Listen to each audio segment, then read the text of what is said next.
Devin the Dream Haney. He makes it look easy in this video. We give the letter grade for Devin the Dream Haney's performance against Regis Prograis, becoming a 2-division world champion, WBC belt, 140 pounds. This is your boy JG. This is the Punch Report. Let's go. So Regis Prograis was no match for Devin the Dream Haney. In this video, we're going to provide some breakdowns, a little bit of footage, a little bit and some images to kind of highlight where Regis Prograis went wrong and what Devin Haney did so very well. I did a breakdown video of this fight, and then I did another video thereafter. And one of the main things I said was Regis Prograis, if he gets stuck on the outside of the jab, he'll be in no man's land where he could lose this kind of fight, 11 rounds to 1, something crazy like that. It was important for him to be able to close the distance when he had opportunities and land power. I mentioned the Zorrilla fight, which was the bout before the Devin Haney fight, a guy that's not a known jabber, not a guy that's really known for controlling distance. And he had some level of success against Regis Prograis doing just that, controlling distance, using a jab, and making Regis Prograis work much harder than he needed to work. I also mentioned that Devin Haney was going to be a far superior fighter than Zorrilla, and it was obvious that that was the case on Saturday night. So first and foremost, the letter grade that I give to Devin Haney for his performance on Saturday is definitely got to be an A+, and we're going to get into why that is now. Devin Haney, as I mentioned before, lots of variety with his lead hand, and I did a short highlighting this, the ability to throw 1s, 3s, and 5s. He got on his angle game in this bout more so than I've seen him before, but he made it a really difficult evening to just even initiate offense, that being Regis Prograis. And because he was so aggressive with the jab, similar to Errol Spence, Terrence Crawford, Regis Prograis kind of was in an unfamiliar position where he doesn't really get to be the aggressor, has to be more the counterpuncher. And Devin Haney, by Regis Prograis' own admission, is a superior boxer. So that means more variety or more punch variety and more sound from a counterpunching perspective. I think this is definitely a more far-off example of this. Is we would never call Deontay Wilder a highly effective counterpuncher. That's not really his deal. He can do that, but he is not that. And that's what Devin Haney turned Regis Prograis into, a bona fide one-dimensional counterpuncher who didn't have the physical dimension, speed, and overall skill set to compete with Devin Haney. If we take a look at some of the clips here, one of the things you'll notice, this is very early in the fight, and I talked about the delivery system for Regis Prograis before. It already starts to show that with Devin Haney's speed and length, that not having a delivery system that's shored up, so you're creating the shortest distance from one point to another, was going to cause problems. Additionally, Devin Haney made a really beautiful adjustment from his previous bouts where he's gotten caught by left-handers by not watching the work, getting the shots off, and then getting on the angle, making Regis Prograis have to turn into him and then reset the engagement. Masterful performance by Devin Haney overall. I want to take a look at some of these images here.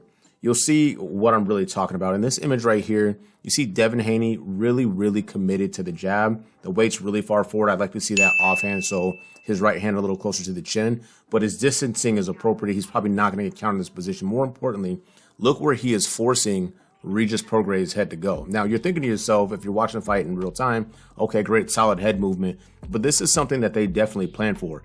Put his head offline and then pepper him with a variety of shots from the right hand. Straight right hand that he dropped him with, sweeping right hand, as well as the uppercut. All of those shots were available for Devin Haney, and it all started with that jab, making Regis Prograis live on the outside, and then just picking and choosing how you're going to deploy your right hand. It made it very difficult for Regis to think about anything offensively. Devin Haney was in total control. Now, I've said what I was going to say about Devin Haney. I want to talk about Regis Prograis for just a moment. This is going to sound a little bit crazy. Regis Prograis actually looked really good in this fight. I know he got his ass whooped, but he looked good in this fight. I've had concerns about his fitness and how he showed up. He showed up in shape. He looked fast. For a minute and a half or maybe 2 minutes into the first round, he had some success, putting a couple shots on Devin, going to the body, doing different things.